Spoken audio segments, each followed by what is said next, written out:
Otílio Rodrigues, parece que a reforma tributária, o arcabouço fiscal, ficou no atoleiro. Por que essa reforma não anda, Otílio Rodrigues? Muito bem, Ivan. Nós já tínhamos aqui conversado um pouco sobre a reforma tributária. E a reforma tributária, é claro que ela não é um consenso, né? Existem vozes discordantes, porque quando você fala de tributos, há conflitos de toda ordem, há conflitos entre pessoas, entre grupos, há conflito entre governos estaduais, federal, no nível federal e municipal.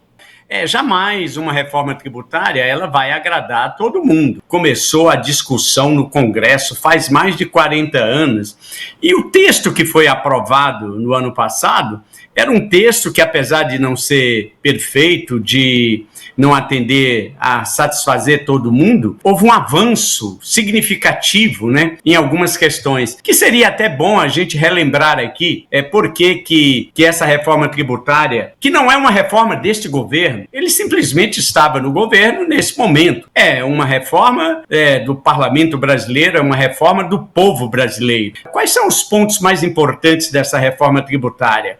Primeiro é a instituição do IVA, que é um imposto sobre o valor agregado. E aí o grande benefício disso é a simplificação. Todos nós sabemos e o país paga um preço muito alto, né, pelo pandemônio tributário que é a legislação tributária no Brasil. Ninguém entende, ninguém compreende, a lógica é uma lógica surreal, né? É uma lógica que não é racional. A lógica do sistema tributário no Brasil é complicar para depois facilitar a venda de vantagens e de corrupção de servidores, sem contar que o governo é um dos que mais perdem com o atual sistema que vige hoje no Brasil. Primeiro porque é um contencioso de enorme monta, então a judicialização que faz com que o próprio governo não arrecade aquilo que está previsto em lei, porque existem muitos pontos conflitantes e aí vai-se para uma discussão judicial e nós sabemos que as discussões judiciais no Brasil não têm fim. Nós trocaríamos 5 impostos por um, que seria o IVA, que no caso do Brasil ele seria dual, então os impostos federais como o IPI, COFINS, o PIS e o ICMS no nível estadual e o ISS no nível municipal seriam substituídos por apenas um. Haveria um ganho na eficiência do próprio governo no sistema de arrecadação, ganharia eficiência o sistema econômico, né? As empresas se estima, né? Tem um estudo da Universidade Federal de Minas Gerais que estima que 1,2 representa o custo para as empresas, de custos das empresas, que se dedica só para manter todo um aparelho para cumprir a legislação tributária. Esse mesmo estudo da Universidade Federal de Minas Gerais diz ainda que seria possível aumentar o crescimento do produto interno bruto brasileiro em 12%. Isso representaria, em termos de renda per capita, algo em torno de R$ 5.700 de aumento do brasileiro por ano. Sem contar também que o sistema atual estimula a guerra entre estados, né? Porque no sistema atual a tributação ocorre no local da produção, onde uma empresa se instala, onde ela produz, então ela é tributada, né? Os sistemas modernos, eles tributam no local de consumo. Então essa reforma tributária, ela traria esse benefício de alterar esse modo de tributação. A tributação deixaria de ser onde se produz e a tributação passaria a ser onde se consome.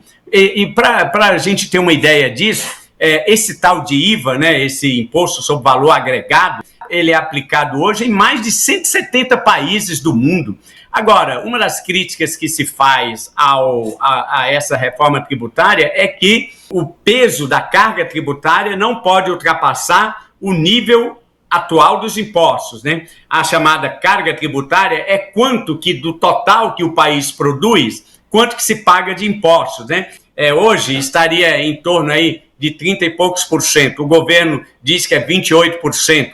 Se esse IVA ou se esse CBS, que é o novo imposto aí, né, que seria cobrado na reforma, vier a ser cobrado e obedecido essa trava, o IVA brasileiro se tornaria talvez o mais alto do mundo, 28%. Mas ainda assim, né, porque nos países da Comunidade Econômica OCDE, né, Comunidade Econômica Ocidental, é em torno de 19%.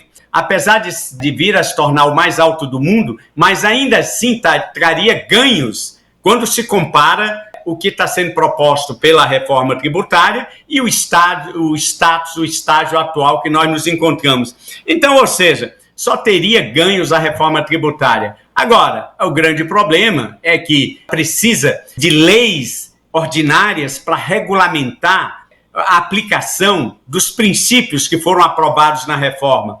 E aí que a coisa começa a complicar, porque o governo já está atrasado. O Haddad tinha prometido entregar essas leis complementares no início de abril, nós já estamos em final de abril e não entregou ainda, e vai começar a ser votado no Congresso Nacional, e aí que está o grande problema. O governo não estaria no centro desses conflitos? Qual é a sua avaliação? Exatamente, e aí que é o ponto principal. Bom, como se sabe, recentemente houve uma pesquisa de opinião pública, né, e onde foi captado que os brasileiros satisfeitos com o governo Lula está na mesma proporção dos insatisfeitos. E então, isso houve uma grande... o nível de satisfação com o governo caiu vertiginosamente em relação aos primeiros dias. Isso provocou um tumulto, um turbilhão dentro do governo.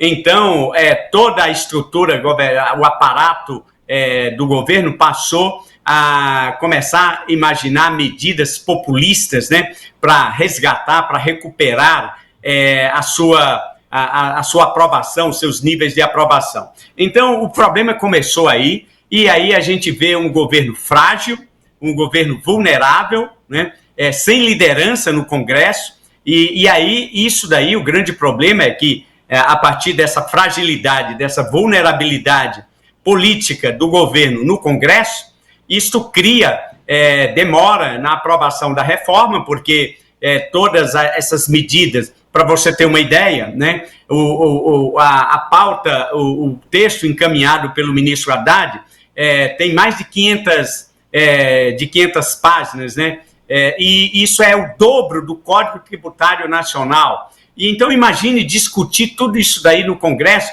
vai ser uma discussão interminável, sem fim. E sabe qual é o problema disso? Sabe o que nos afeta esse tipo de questão, que às vezes a gente pode ignorar e achar, mas o que isso aí tem a ver comigo? É que aí, essa demora, essas discussões intermináveis, abre espaço para chantagem, para ladoagem, para os acordos espúrios, para os lobbies. E aí, toda essa questão, né? Porque começam a discutir, por exemplo, né? Nessas leis complementares, teria que ser regulamentado qual é a alíquota que vai se cobrar para determinados impostos, para determinados segmentos, né? Então, dada essa fragilidade do governo, essa falta de credibilidade e essa falta de lideranças, né? Com isso, fortalece esses grupos, né, de interesses dentro do Congresso, que a gente sabe que tem lá, sempre existiram esses grupos de interesse que não estão defendendo os interesses maiores da nação,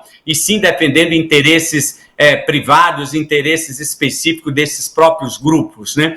E então, se fosse um governo que tivesse credibilidade, um governo que tivesse reconhecimento, ele aprovaria, porque ele teria o respaldo, a legitimidade popular. Então, o que está criando todo esse problema é a falta de liderança, é a fragilidade do governo e a falta de credibilidade desse governo. E, com isso, abre todo esse espaço para essas negociatas, né? Que, na verdade, não são negociações, e sim negociatas. Esse é o maior problema do momento, e é isso que a gente tem que temer que venha ocorrer nesses próximos dias. Porque se a coisa continuar por aí, Arivão, o que vai acontecer é que essa reforma tributária que foi imaginada de uma maneira assim, de diretrizes estratégicas na direção correta, embora não seja perfeita, mas ela corre o risco de naufragar e aí de se perder todos os ganhos e benefícios e voltar à estaca zero, ou no mínimo de criar uma mixórdia aí, uma mistura, como o Brasil é pródigo, né, em criar, em dificultar, em criar problemas, em não desperdiçar oportunidades. Nós somos, como disse, não lembro se foi o Roberto Campos ou foi o Pedro Malan que disse, olha, nós somos muito bons em desperdiçar oportunidades. Parece, se as coisas continuarem pelo que a gente viu essa semana, ser mais uma situação que vai confirmar esse adágio, sabe?